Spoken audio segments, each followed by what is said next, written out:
Al Seale, manager of Pillar Creek Salmon Hatchery in Kodiak, Alaska, was succinct and to the point. His interview runs 5 minutes and 6 seconds, my shortest by far, but it is a no-nonsense approach, chock full of information about how this hatchery of salmon, it's not like farming salmon at all, has helped to make the salmon sustainable in Kodiak and surrounding waters. Bon appetit. I'm Al Seale. I'm the manager of the Pillar Creek Salmon Hatchery in Kodiak, Alaska. The purpose of this hatchery is to provide reliable and sustainable salmon returns for the Kodiak area. All around the Kodiak region, commercial fishermen depend on the hatchery system to provide economic stability and sustainable catches every year to make sure that we provide economic stability to the Kodiak area. How it's done is by us creating more juvenile fish to go into the ocean and having those juvenile fish return and become allocated resources to be caught by the fishermen in the fleet. We collect the gametes or the eggs and fertilize the eggs, and we rear the fish up and we put them in the ocean and then harvest a portion of the fish that return to support the hatcheries, and the rest of the fish are caught by commercial fishermen in the Kodiak area to support their families. We go out into wild systems for some of our projects, and we ripen those fish in the lakes and remove the gametes, fertilize the eggs, bring them back here to the hatchery, which operates as a central incubation facility, and then imprint those fish in different areas to have those fish go back around the archipelago to be caught by fishermen. By imprinting, I mean that the fish are creating a chemical map to go back to where they want to spawn and where they were created as juveniles. By putting those fish in different areas in salt water,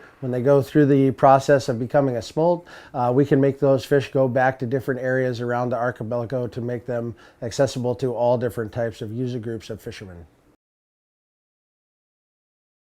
A lot of equipment that's made to rear fish, a lot of infrastructure associated with the incubation of eggs, with the rearing of fish in outdoor facilities, and also things to make our employees as comfortable as possible, because good employees is what makes good fish. Well, farm salmon is a lot like farm cows. I believe that you have a fish that's farmed. That fish is held in captivity from its birth all the way until it's harvested as food. It's never allowed to go into the ocean as a wild animal. And so any fish, or like most things that are farmed, I think that you can use assisted practices to make sure that those things reach marketable size to become a resource that you can make a profit from. When it comes to hatchery raised fish, what we're really doing is just giving those fish a good head start to get out into the ocean, and only the best wild fish come back to become a resource to be harvested for food. We don't add any chemicals to our fish here. We don't use any antibiotics. We don't use, we only use medicated feed in very, very rare instances. We have never used it in the 5 years that I've been the manager here. The only chemical we use here is to control fungus on the eggs or to control parasitic infestations on the outside of the fish, but never anything internal for the fish at all. Last year in the Kodiak area, which is, we can pan over to them, right on this archipelago here, and all of these regions in the Kodiak area last year, the two hatcheries here provided 35% of the total overall catch for the commercial fishermen in the Kodiak area, as far as salmon catches go. There's many other fisheries that don't have hatcheries or hatcheries are not involved in, but as far as the salmon catch, 35% of those fish came from hatchery fish.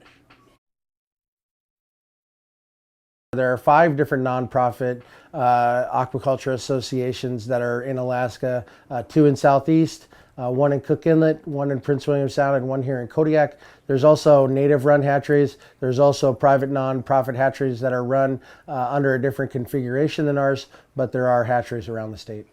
Our board of directors is made up of actual salmon permit holders. So our board of directors, the majority of the board of directors is made up of people that own permits to harvest salmon in the Kodiak area. There's also a sport fish seat, a processor seat, a community at large seat, but for the most part it's made up of commercial fishermen that volunteer their time. The fishermen, when they formed the Aquaculture Association, decided to put a 2% tax on all salmon catches in the Kodiak area, and that funds part of our activities. We have some cooperative agreements with the state of Alaska Department of Fish and Game for this hatchery, and that helps us fund a bit. And then we also do what's called cost recovery Fisheries, where we sell a portion of the returning fish that the hatchery has created to a processor. The processor buys the right to go out and harvest a certain amount of pounds that were created by the hatchery, and they pay us for that guaranteed product. That's basically what happens.